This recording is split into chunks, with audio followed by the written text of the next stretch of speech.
All right, Ray, let's get to your third data point here for the week. Oh boy! All right, I was pumping up those Cowboys earlier, and I'm still riding high over the last month for Dallas. But we got Jameson Williams this week, Thursday Night Football. The Lions and the Cowboys face off, and it looks like we're not going to have any Amon-Ra St. Brown in this matchup. Shout out to producer Colin who dropped this stat for me, helping me do my prep for the show. But talking about the No, Lions' rank Cowboys related. offensively, yeah, I love it, man. Thank you for helping, producer Colin. Number one in yards per play with Amon-Ra St. Brown on the field since he began his NFL career in 2021. Number Mm. 25 with him off of the field. Detroit also ranks second in offensive efficiency with St. Brown on the field and 16th with him sidelined. So looks like the Lions are going to be without Amon-Ra. They're banged up front. They tried to bring Frank Ragnow out of retirement. He failed his physical with a bad hamstring. So here comes Jameson Williams, the most frustrating damn receiver that you could talk about right here on the screen, not spotted at the practice. Penei Sewell, Taylor Decker. It could be rough Ugh. for Detroit up front. It could be very rough. And that's not what you want to hear with how well the Dallas defensive front is. But Jameson Williams in week 13, his first read target share percentage was up 29% when Amon-Ra St. Brown was off of the field, best of his career. His man win rate up 33% with Amon-Ra off of the field. And then his win rate versus zone coverage up 10% with Amon-Ra off the field. I mean, he balled out. There was a graphic that had said I don't know who put it out, but it was like when you bench Jameson Williams and it was a picture of J-Mo at the bottom and then Calvin Johnson at the top. As soon as you put him in your bench, he Facts. turns into damn Calvin Johnson. This Dallas defense, despite how well they've played, just getting back to average, right? Because this defense was very, very bad. Based on the matchup for wide receivers, Jameson Williams has a great matchup versus Dallas. They're allowing about 38.8 points per game to the wide receiver position. And when you look across the board, no Amon-Ra, no Sam Laporta. If they're going to have to throw the ball to keep pace with the Dallas Cowboys in this offense, like, is this the breakout? I think we need to take the notes from like 3 data dump shows ago when I said J-Mo was having a mini breakout, 3 straight games with a touchdown. Like, is this the week here in week 14 where all of our listeners and our viewers and the great people who follow this show, Matt, can we confidently count on Jameson Williams versus Dallas on Thursday night football? And I just want to add this little caveat. These are two teams that have played, 3 games in a matter of a 15-day time span. So they're Yeah. probably pretty damn gassed all the way around. And then you see the yardage props. My goodness, 82 yards for 82 and a half over under yardage for Jameson Williams, 81 for CD, and then like 76 for George Pickens. What are your thoughts with J-Mo on this one? Listen, they're going to have to throw the ball to Jameson Williams for a couple different reasons. One, because of all the injuries you mentioned. And yeah, we're showing those yardage props from Jared Smola there about the CeeDee Lamb and George Pickens. I mean, this defense is in Detroit. The Lions defense is particularly not equipped to handle with what Dallas is about to throw at them. Like, they play a ton of single high, do the Detroit Lions, and George Pickens has like a 41% share of the team yards when they face single high. He's been automatic, winning a ton of contested catches, winning off the line of scrimmage, just those isolated looks. It's down the sideline, it's a slant, it's anything. George Pickens is dominating. CeeDee Lamb, I don't know that they've got somebody that can cover him one-on-one in those situations. Terran Arnold's on IR. They've just had so many injuries on that side of the ball. Yeah, it doesn't set up well for Detroit. Like, I think they cannot stop this Cowboys wide receiver duo. Very few teams can, as we've seen so far this year. And because of that, I think the Lions will be a negative game script. And I don't think they can reliably count on their running game. Their run game, I know Jahmyr Gibbs is great, and he's having an awesome fantasy season, and he's fantastic. He probably is going to catch 10 freaking passes against the Cowboys on Thursday. They're going to need him to. They're going to hope he hits an explosive play because they've not been that same efficient, grinded out run game, and they sure as hell aren't going to do it with Quinnen Williams on the other side of the field there for your Dallas Cowboys. So they're going to have to throw the ball. It's going to have to go to Jameson Williams. So for all of that, like, process-wise, I think I can pretty well count on Jameson Williams being highly involved in being a fantasy starter in this game.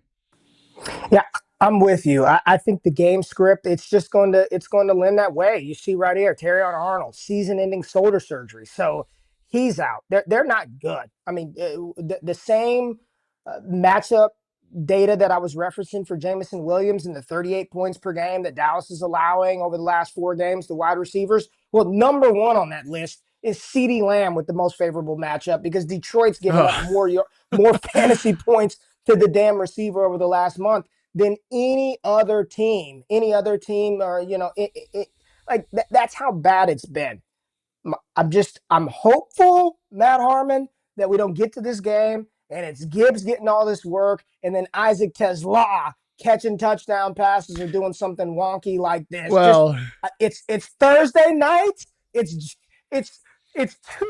two negatives maybe make a positive. It's Thursday night and then it's JMO, right? So you're never really yeah, very confident with fair. JMO. So maybe those two negatives will make for a positive here in this game for him. But all jokes aside, I mean, you're rolling them out there. The matchup should lend itself towards a big game. And Detroit's not in the playoffs right now. They are fighting for a playoff spot right there with Dallas. Both of these teams need this win on Thursday. Well, as a sort of kind of Isaac Tesla truther, I wouldn't mind seeing him have a massive game at the expense of Jameson Williams, but I still think that Jameson Williams is in a really good spot here. Speaking of trutherism, let's stick on mercurial wide receiver alley here, and let's talk about Adonai Mitchell, New York Jets wide receiver. How legit is the AD Mitchell breakout here, Ray? So far, the last 3 games, weeks 11 to 13, his only 3 games with the New York Jets, he ranks 13th among wide receivers in targets per route run. And I know what people are going to say. Yeah, he had a big game last week, but you can't catch football, can't catch a football. Yeah, all those targets, can't catch a football. Admittedly, Pro Football Focus has charted him with 3 drops in this span. I know people are going to quibble that there's more than that. That's how drops are. They're subjective. Okay, 3 drops in this span. Here are the other wide receivers who have 3+ drops in the last 3 weeks. Jameson Williams, the aforementioned, has 4, by the way. I mean, so, to everything we just said. 4 drops. Devontae Adams has 3. CeeDee Lamb has 3. Jordan Addison has 3. Rashee Rice has 3. And Troy Franklin, of course, also has 3. I don't hear anybody else. Oh, Devontae Adams can't catch. CeeDee Lamb can't catch. Rashee Rice, can't play him because of drops. You know what? Yeah, AD Mitchell needs to clean up some mistakes in his game. I would absolutely admit that. But you know what, Ray? Really impressive game from him last week. Not just in the box score where he was the only wide receiver on Sunday to clear 100 yards. They were just hammering him over and over and over again on these out cuts against the Atlanta Falcons. Just ISO looks, spamming him with a ton of targets. So this isn't a low targeted, high drop rate player. No, he's been getting a lot of looks as the targets per route run show. And they were just spamming him like outcut. And Tyrod Taylor's getting that ball out. He's getting it out on time. And AD Mitchell, among the players I charted last year, had a 90.9 success rate on out routes for reception perceptions. One of the best marks in the league. I think Aaron Glenn and this coaching staff has a really good understanding of the strengths and the weaknesses, but the strengths of AD Mitchell's game. And I think they're going to continue to feed him. I don't know to what degree he can break out the rest of the way, but I buy him as being like a wide receiver 3 flex candidate. He's probably going to be up and down, but am I getting too high on the supply of the new Jets wide receiver AD Mitchell?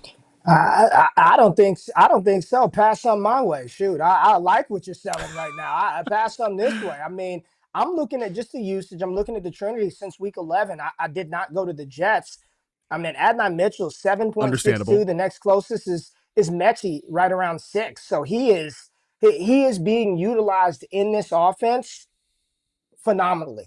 For all things considered, it's the Jets, okay? But with Tyrod Taylor at the helm, he's being used in ways that will yield fantasy results. He's getting first read looks, the out routes. I've looked a lot at just different route concepts. And for a lot of your top receivers in fantasy football, the out route is a common. It's an easy throw.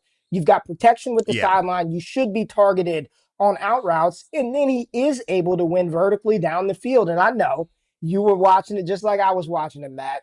That ball hung in the air for a long time. And all I was thinking is, do not drop it. Just please catch it. And then he's falling down. You thought it too. You're like, we all did. Who didn't? Do not drop this. But all jokes aside, when this trade was made, I was like, whatever, throw in, who cares? The coach just dumping Adonai Mitchell. No, this is a very talented wide receiver coming out of Texas. I was like, hey, I really like Adonai Mitchell, and in this offense with the Jets, one thing about Aaron Glenn that I've noticed, Matt, like he ain't gonna quit. Like he's not gonna quit. That Yeah. you remember a couple of weeks ago when the Raiders just took a knee, they got the versus Dallas. They just got the ball and just hell, I'm out of here. We wave the white How flag. about the Giants last night? Yeah, the Giants last night. That is not Aaron Glenn. And I see the people, the YouTube comments. Are you dumping the entire fab budget on Adonai Mitchell this week? 78% of the people said nope, not buying the hype. I do think so. Like the usage, it tracks. There's nobody else. And my biggest gripe against the Jets this year, my biggest gripe against Garrett Wilson, this Jets passing attack, was Justin Fields. Justin Fields is no longer the quarterback. Hell, whether they're true or not, they asked him to do some other things in practice, and he said, no, I'm a damn quarterback. So even though it's Tyrod Taylor, Matt, I am kind of buying Adonai Mitchell. And no, do I think that he's going to be the only receiver in week 14 to have 100 yards? Probably not going to happen again. But do I think he can continue to carve out a role in this offense for a team that's going to keep fighting all the way to the end? And for a player who Matt, I'm going to be real and I'm going to shut up here. If you listen to Adonai Mitchell in the locker room after that game, you can tell how much that meant to him to go out there and perform, to get the opportunity to show that I can play. I'm buying it. And I love that you pointed that out there about, what he said and how he felt about that. And, this is a guy who's been kind of criticized for personality, this, that, and the other. And it's not just like what it means to, the idea of it to Adonai Mitchell. You mentioned Aaron Glenn. Like, I'm going to read the quote here. I've mentioned it just in passing, but this is the quote that Aaron Glenn gave about Adonai Mitchell here. He said, quote, "He's here for a reason. And sometimes when these trades happen, people think that he's a throw-in. He was never a throw-in. He was a guy we wanted. Listen, we watched him coming out of college. He's actually from my hometown. He went to high school with my daughter. So I've known about this player for a while. So for him to be able to be a part of that trade, to be a part of what we're building, again, true X receiver, has good speed, can win one-on-one. So man, I just look forward to seeing him progress as the season goes. And for him coming back next year and be a huge part of what we're doing. Like, yeah, there's a lot of belief about Adonai Mitchell for this team, and I think it's pretty exciting to hear that there's that belief here for this player, because the talent is absolutely there. He's got to get out of his own way sometimes, and I know we're going to be buying it right as he's going to crush you with like 2 drops this week. But I tell you what, we asked YouTube chat, would you blow the entire fab? And that might not be the best move, blowing the entire fab, because there could be a running back who comes up along the way that is the quote league winner or whatever. But if you are in a win and in situation, like you need to win this week to make the playoffs, and you are looking at some of these damn week 14 buys, and you've got Jawan Jennings, on the 49ers, you've got, probably got a Giants receiver, but Steph Diggs on the Patriots. I was going to say, I was getting to Tedero McMillan. You got Tedero McMillan, like, and you need a starter, and he's on your waiver wire. Play the Dolphins this week. Dolphins secondary stinks. Their defense played better, but the secondary is not very good. This could be the guy that you need to get through to week 14. So, my God, we've just staked our reputations on Jameson Williams and Adonai Mitchell. What could possibly go wrong? What could possibly go wrong? Oh, man. Oh, gosh. I've got no comment there. I've got no comment.